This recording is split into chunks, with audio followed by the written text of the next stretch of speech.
کہ وہ جو ایک ریالٹی تھی اور صرف اس دنیا کا جو موسٹ بڑی سپر پاور تھی وہ امریکہ تھی، یہ متھ بریک ہو چکی ہے. جی اس وقت China is in a position to challenge United States of America in every field, be that business, be that army, be that army hardwares ویئرز. ہر ایک معاملے میں چائنا جو ہے has become a great reality of today's world. لہٰذا China یقینی طور پہ بہت بڑا رول پلے کر سکتا ہے. جی بخاری صاحب آپ ٹھیک کہہ رہے ہیں. پروگرام میں یہاں شامل کرتے ہیں بریک سے واپس آ کر کچھ بات کریں گے پاکستان کے اندرونی حالات کے. ہمارے ساتھ رہیے گا.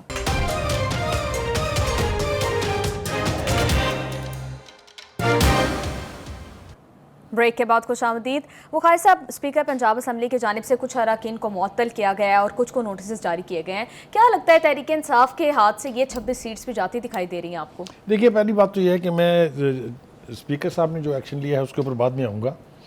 میرے خیال سے تھوڑا سی لا علمی کہہ لیں آپ اس کو، یا شاید جان بوجھ کے وہ یاد نہیں کرنا چاہتے. الیکشن کے رزلٹ کے فوراً بعد عمران خان کا سب سے پہلی انسٹرکشن اپنی پارٹی کو یہ تھی کہ ہم نے اس سسٹم کو نہیں چلنے دینا. I hope everybody remembers that. جی ان کا تھا ہم باہر احتجاج کریں گے، اندر احتجاج کریں گے، سسٹم کو نہیں چلنے دیں گے. یہ بات اگر مان لی جائے تو پھر جو کچھ اس کے بندے کر رہے ہیں، چاہے وہ نیشنل اسمبلی ہے، چاہے وہ سینٹ ہے، چاہے وہ پنجاب اسمبلی ہے، تو پھر ٹھیک ہی کر رہے ہیں نا. وہ تو ان کا تو قصور نہیں ہے. لیکن پارلیمانی روایات کا جنازہ نکالا جا رہا ہے. جس قسم کی ہلڑ بازی، غنڈہ گردی، بدتمیزی، اور میرے پاس اور زیادہ لفظ تو ہیں کہنے کے لیے، میں اوائڈ کر رہا ہوں، اس دن کی گئی جس دن بجٹ سپیچ تھی، چیف منسٹر وہاں موجود تھی. احتجاج سے کوئی نہیں روک سکتا آپ کو. یہ اس نے بار بار اسپیکر نے اس دن بھی کہا اور آج اپنے پریسر میں بھی کہا. اس پریسر میں 2 باتیں انہوں نے کی ہیں جو میرے خیال سے بہت امپورٹنٹ ہے. ایک تو یہ کہ وہ کہتے ہیں کہ as a speaker I am the custodian of the house, میں ذمہ دار ہوں اس کا، اس کو میں چلاؤں گا آئین کی روایات، آئین کے مطابق. آپ کی مرضی سے نہیں چلاؤں گا کہ آپ کیا کہنا چاہتے ہیں یا کیا کرنا چاہتے ہیں. ایک دوسری بات یہ کہ انہوں نے کہا کہ اب چیخیں کیوں نکل رہی ہیں، یہ سب اختیار اسپیکر کو تو آپ کے دور میں ملا ہے. آپ کے 22 بندے گئے تھے بھاگے آصف سعید کھوسا کے پاس، جس کے نتیجے میں نواز شریف صاحب کی چھٹی ہوئی تھی پاناما کیسز کے حوالے سے، صرف اس جواز پر کہ جی انہوں نے پارلیمنٹ میں جھوٹ بولا ہے. وہ کہتے ہیں کہ اگر پارلیمنٹ میں جھوٹ بولنے پر ایک پرائم منسٹر اس کی حکومت گھر جا سکتی ہے تو پھر یہ کیسے نہیں جا سکتے. یعنی وہ یہ کہہ رہے ہیں کہ میرے پاس اسی سپریم کورٹ کی ججمنٹ کے تحت اختیار ہے 62 63 کے تحت کہ میں ان کے خلاف ایکشن لے سکتا ہوں، ڈسکوالیفائی خود کر سکتا ہوں. الیکشن کمیشن کے پاس تو بھیجنے کی ضرورت ہی نہیں ہے.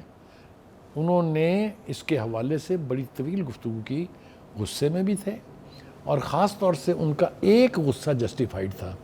وہ یہ کہ لوگوں نے بیٹھ کے اس کے اوپر انالیسس کر دیے، لوگوں نے اس کے اوپر بیٹھ کے آرٹیکل لکھ دیے، ایڈیٹوریل لکھے گئے، بغیر ان سے پوچھے کہ کیا انہوں نے یہ فیصلہ کر لیا ہے کہ میں ان لوگوں کی رکنیت منسوخ کرنے جا رہا ہوں یا نہیں، یعنی ڈسکوالیفائی کرنے جا رہا ہوں کہ نہیں.